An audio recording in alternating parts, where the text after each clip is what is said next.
Shalom kids. Nah, Ino menyapa buat adik-adik, buat anak-anak sekolah minggu, anak-anak kids yang ada di rumah nih, yang sekarang sedang menyaksikan video ini bersama dengan mama, papa, adik dan juga kakak yang ada di rumah. Nah, sebelum kita bernyanyi, sebelum juga Kak Indra akan memimpin pujian melalui video ini, Kak Indra ingin mengucapkan selamat Hari Raya Paskah untuk kita semua. Dan kita sama-sama percaya dan beriman kalau Tuhan Yesus sudah mati di atas kayu salib dan menebus dosa kita semua. Jadi kalau hari ini kita bisa merayakan Paskah, meskipun Kak Indra nggak bertemu dengan kalian, ataupun kalian nggak bisa ketemu dengan guru-guru sekolah minggu yang lain, ataupun teman-teman yang lain, tapi Kak Indra percaya bahwa kita akan tetap bersungguh-sungguh. Betul kan kids? Janji ya, bersungguh-sungguh ya. Selama ibadah ini, jangan lari-lari kemana-mana, jangan gangguin adiknya, gangguin kakaknya, atau gangguin mama papahnya, tapi duduk diam dan juga tonton video ini sampai dengan selesai. Oke? Janji ya? Oke, kids, nanti sebelum kita mau dengarkan cerita juga nih hari ini, Kak Indra akan pimpin pujian. Tapi sebelum Kak Indra pimpin pujian, kita mau sama-sama berdoa. Mari kita lipat tangan kita dan kita mau sama-sama berdoa.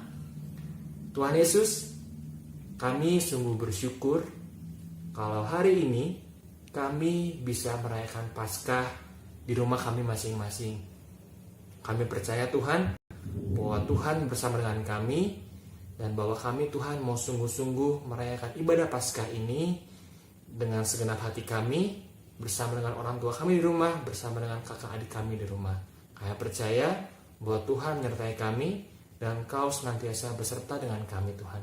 Sekali lagi kami bersyukur, berkati ibadah kami hari ini, dan hanya dalam nama Tuhan Yesus kami telah berdoa dan mengucap syukur. Amin. Oke. Guys, siap untuk bernyanyi ya sama-sama dengan Ko Indra hari ini. Jadi buat yang di rumah, adik-adik kalau misalkan mau pakai berdiri, boleh silahkan pakai berdiri. Kita menyanyikan satu pujian yang judulnya Allah Sumber Kuatku. Ini mungkin pasti anak-anak tahu, anak-anak sekolah minggu pasti tahu dong, karena kan kita suka nyanyiin pujian ini bareng-bareng. Oke, siap?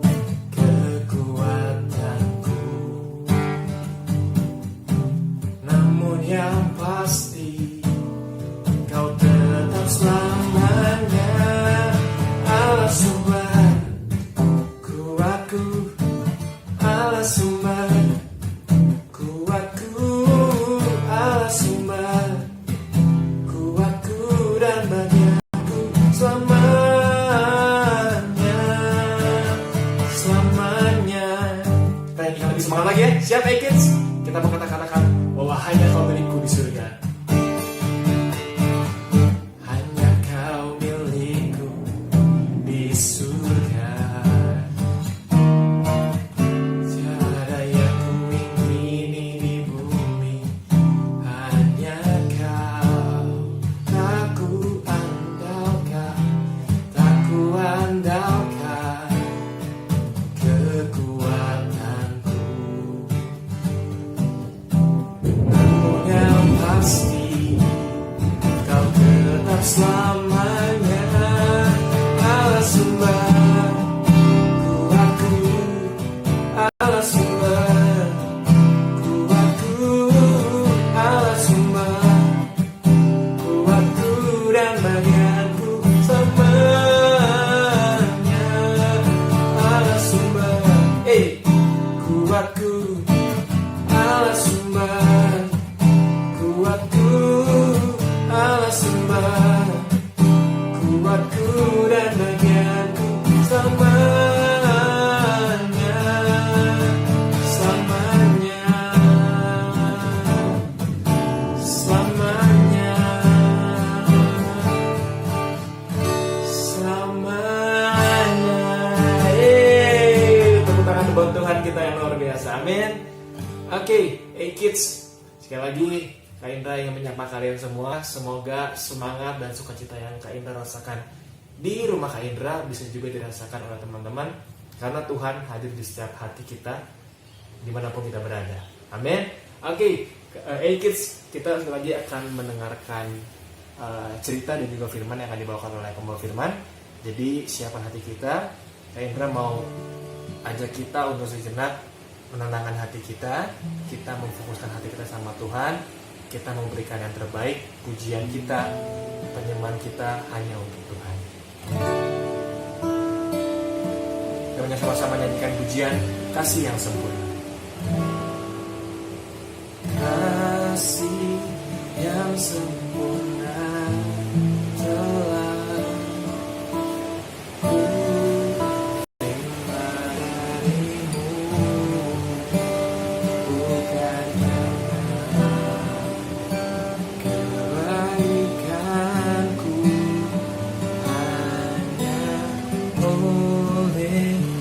kasih karuniamu kau pulihkan aku, layakkan ku untuk dapat memanggilmu Bapa.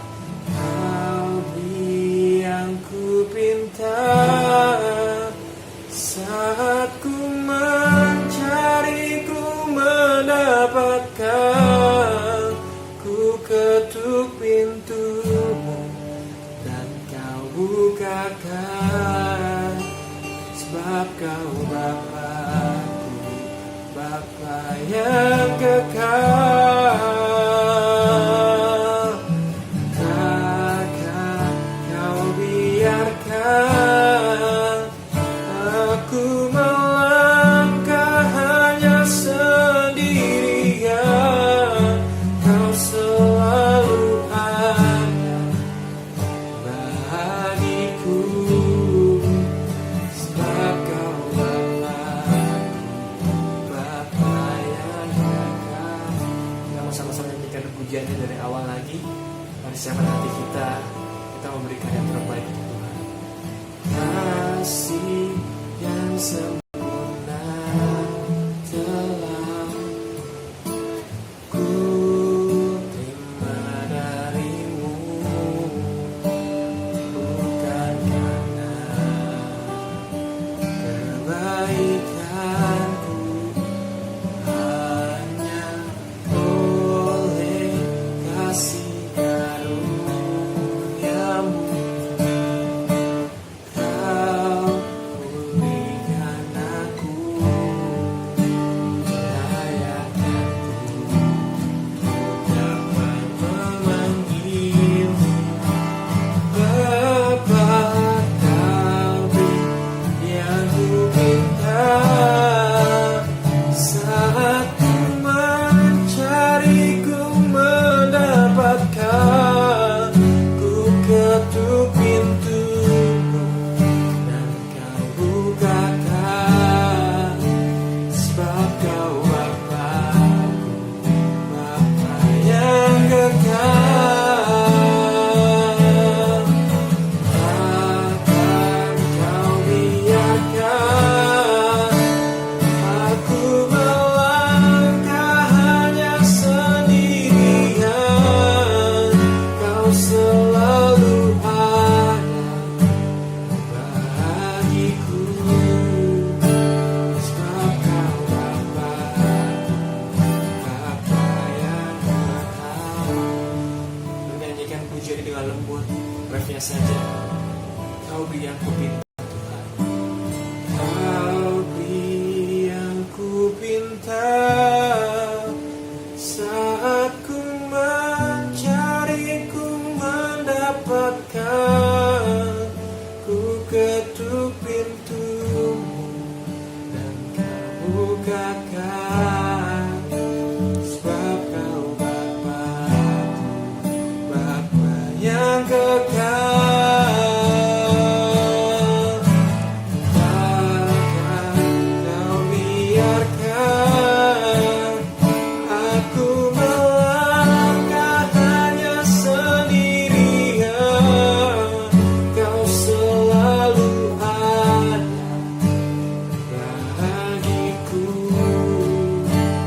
sebab kau Bapa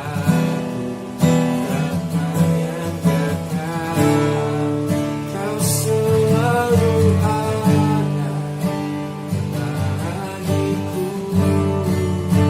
sebab kau Bapa yang dekat, kau selalu ada bagiku,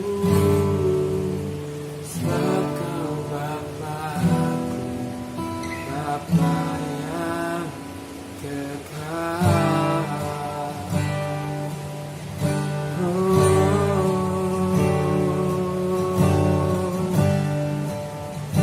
Kau Bapa yang kekal, dan kami memuji-Mu, dan kami menyembah-Mu.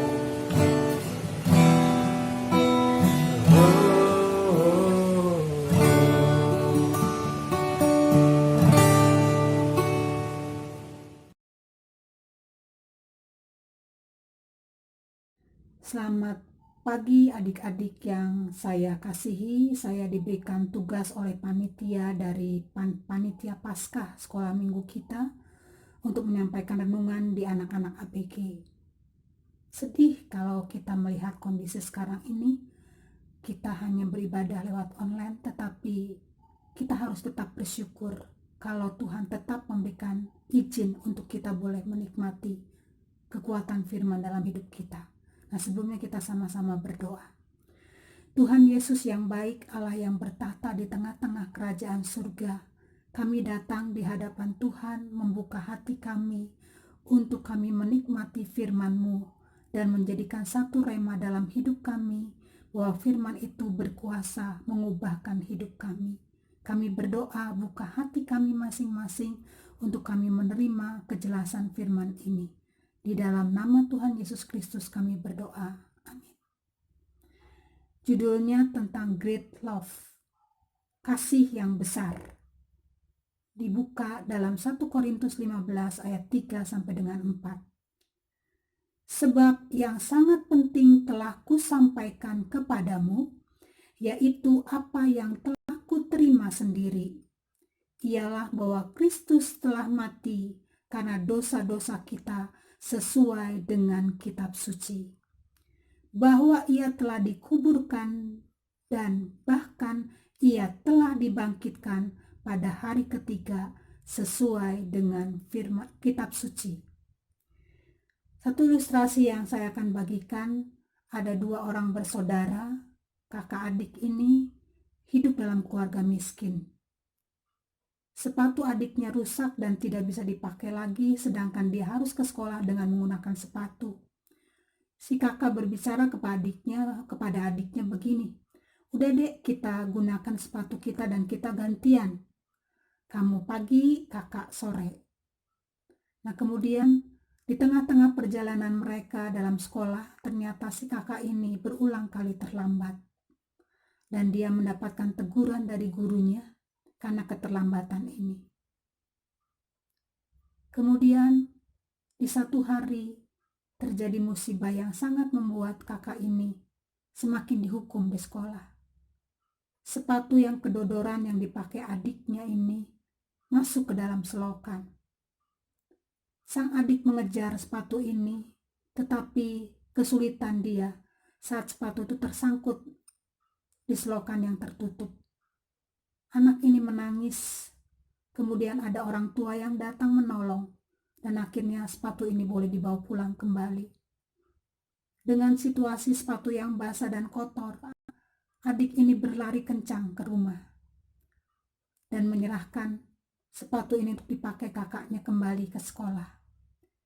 Dan ternyata saudara, di sekolah dia terlambat yang cukup panjang, sampai kepala sekolahnya menghukum dia untuk berlari berputar-putar berpuluh-puluh kali di lapangan yang sangat besar. Justru yang menjadi berkat bagi kita adalah kakak ini menggunakan hukuman sebagai latihan untuk dia berlari, karena dia berambisi untuk ikut lomba lari yang berhadiahkan sepasang sepatu. Kakak ini terus berjuang dan akhirnya di tengah-tengah perlombaannya, dia diberikan kesempatan oleh Tuhan memenangkan sepatu. Sepatu ini diserahkan kepada adiknya. Kakak yang tulus memberikan kasih kepada adiknya. Dan adiknya begitu sangat bersyukur memiliki kakak yang luar biasa. Dia sangat mengasihi kakaknya dan dia terus berjuang untuk senantiasa menyukakan hati kakaknya. Dari ilustrasi ini, ada dua pihak yang terlibat, memberikan dan melahirkan kasih. Kakak berkorban dan berjuang memberikan kasih. Kakak tahu adiknya perlu pertolongan, dan adiknya juga menerima pertolongan dan mengasihi kakaknya yang sangat berkorban untuk dirinya. Dari sini ada hubungan timbal balik yang melahirkan suatu hubungan yang sangat harmonis. Ada keintiman hubungan yang melahirkan kasih yang besar. Dalam kehidupan kita, ada kehadiran Tuhan Yesus di dalam kehidupan kita. Ada beberapa alasan kenapa Yesus hadir dalam kehidupan kita. Yang pertama, kita sudah mengaku sebagai orang percaya. Kenapa kita percaya? Karena kasih Allah yang begitu besar dalam hidup kita. Itu ada di dalam Yohanes pasal 3 yang ke-16 yang berbunyi, karena begitu besar kasih Allah akan dunia ini, sehingga ia telah mengaruniakan anaknya yang tunggal, supaya setiap orang yang percaya kepadanya tidak binasa, melainkan beroleh hidup yang kekal. Beberapa poin yang saya akan sampaikan adalah, yang pertama adalah visi Yesus datang ke dunia. Yesus melakukan tindakan. Dia datang ke dunia, kemudian dia menderita di atas kayu salib. Bahkan tubuhnya hancur penuh luka. Organ tubuh Yesus yang rusak, seluruh tubuhnya mengeluarkan darah. Pada saat dia disiksa, dihina, bahkan dilecehkan. Yesus menyelamatkan manusia, menebus dosa manusia, memberi kesempatan manusia hidup dalam anugerah Allah. Yesus menuntun dan mendidik dengan luar biasa. Dia menjaga kita dan terus menolong hidup kita sepanjang kehidupan kita. Kasih-Nya sangat besar, saudara-saudara. Dan kasih Yesus adalah kasih yang sempurna. Yang kedua, bagaimana dengan keadaan manusia? Kondisi manusia. Manusia sering melecehkan apa yang sudah Yesus lakukan buat kita. Bahkan kita bersikap kurang ajar dengan semua yang telah manusia lakukan. Manusia egois, cenderung sombong, bahkan kadang celaan keluar dari mulut manusia saat persoalan datang menimpa kehidupannya. Kita sebagai manusia seringkali menghakimi Yesus yang adalah Tuhan. Kita mudah marah dan kecewa dengan Tuhan. Pada titik tertentu, bahkan pada titik tertentu saat kita jauh dari Tuhan, kita semakin jauh dan jauh dengan Tuhan. Bahkan kita melupakan arti salib dalam hidup kita. Kebobrokan mental yang terjadi di kehidupan kita saat ini. Kita tetap tegar tengkuk, menggunakan semua kemampuan kita, dan betapa jahatnya hati manusia. Orang muda mengalami kebobrokan mental dalam kehidupannya. manusia terus dirusak oleh kuasa iblis yang membawa kepada kehancuran. Saudaraku, manusia lupa akan kasih sejati yang Yesus berikan. Akibatnya adalah dosa manusia menjadikan kehilangan damai sejahtera Allah. Yang ada dalam kehidupan manusia hanya pikiran yang negatif, pikiran yang kotor, sombong, picik, menghalalkan segala macam cara, dan luka hati yang semakin dalam, dan akhirnya kebinasaan yang menjadikan bagian hidup manusia. Poin yang ketiga yang saya coba sampaikan adalah, apa sih yang seharusnya kita perbuat? Yang pertama, Yesus mati untuk hidupmu. Mari kita kembali kepada jati diri kita, yaitu jati diri Yesus di dalam kehidupan kita. Kita mulai melakukan, bahkan menjalankan semua destiny ilahi yang Allah tetapkan di dalam hidup kita. Pemulihan gambar diri kita dengan Tuhan.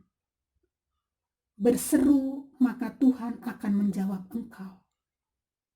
Dan yang kedua, saudaraku, adalah hampiri kehadiran Tuhan dalam hidupmu all the time. Seluruh hidup kita hanya cerita tentang siapa Tuhan, bukan cerita tentang siapa saya, bukan cerita tentang penderitaan kita, tetapi cerita tentang Tuhan.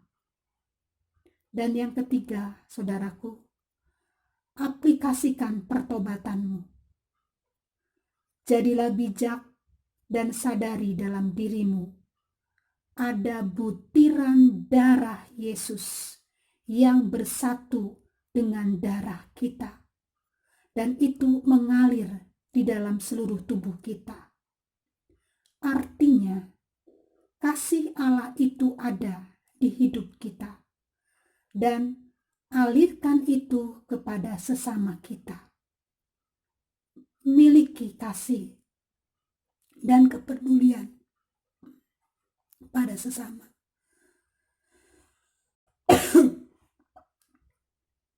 Minta kreativitas pola pikir Allah yang menuntun kita memberitakan Injil keselamatan dimanapun kita berada. Dan itu bukan karena kita mampu, teman-temanku, adik-adikku, saudara-saudaraku dimanapun kalian berada. Dan ataupun kita merasa mampu mengeluarkan kehidupan kita yang terbaik. Tetapi kita mau Tuhan yang memakai hidup kita. Ayo, saya mengajak kalian, kita mulai keluar dari zona nyaman kita untuk kita menjadi teladan yang hidup. Hidup dan mengimpartasikan iman dalam kehidupan kita. Jangan pernah batasi pola pikir Allah dalam hidup kita. Pada akhirnya, saudaraku, ayo kita mulai sungguh-sungguh dalam kehidupan kekristenan yang sejati. Hidup tidak lagi berdasarkan kekuatan diri sendiri. Tidak ada lagi keadaan kekeringan rohani yang melanda kehidupan kita. Yang ada hanya hujan deras dengan aliran pengurapan Tuhan. Gemakan penderitaan Tuhan Yesus untuk semua orang. Engkau menjadi corong suaranya Yesus yang bergema kemanapun kita berada. Firman Tuhan berakhir sampai di sini. sebelum kita berdoa, mari kita merenungkan apa yang dapat kita lakukan di hadapan Tuhan. Mari kita selidiki hidup kita, batin kita.